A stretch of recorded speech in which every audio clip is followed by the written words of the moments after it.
गेवराई शहरातील पंचायत समितीजवळ असलेल्या चौकातून भर दिवसा एका मुलीला गाडीत टाकून अपहरण केल्याची घटना आज गुरुवारी दुपारी 12 वाजता घडली आहे। या घटनेने खळबळ उडाली।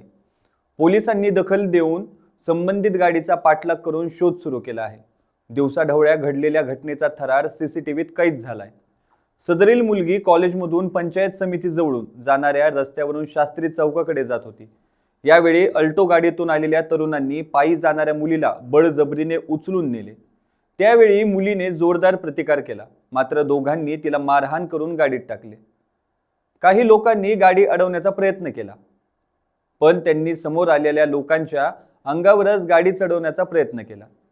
ही गाडी शास्त्री चौकातून पुढे राष्ट्रीय महामार्गाच्या दिशेने शहागडकडे गेली आहे। गेल्या काही दिवसांपासून बीड जिल्ह्यात गंभीर गुन्हे घडताना दिसून येत असून गेवराई पोलीस ठाण्याच्या हद्दीत पंचायत समितीसमोर कॉर्नर समोरून शालेय शिक्षण घेणारी अल्पवयीन मुलगी ही आपल्या मैत्रिणीच्या सोबत परत आपल्या घराकडे जात असताना तिला गाडीतील काही तरुणांनी मारहाण करून मुलीस उचलून एका 4 चाकी गाडीत टाकले।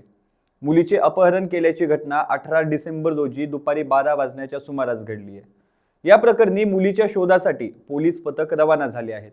या शोध मोहिमेत पोलीस प्रशासनाला काही तासातच यश मिळेल अशी शक्यता वर्तवली जात आहे। यात अज्ञात व्यक्ती असून या प्रकरणाचा पुढील तपास सुरू आहे। मात्र या भर दिवसा घडलेल्या घटनेने शहरात खळबळ उडाली आहे। बीडचे एसपी नवनीत कौवत शहरात असतानाच ही अपहरणाची गंभीर घटना घडली आहे। याची एसपी कौवत यांनी गंभीर दखल घेतली असून मुलीच्या शोधासाठी लागलीच पथके रवाना केली आहेत।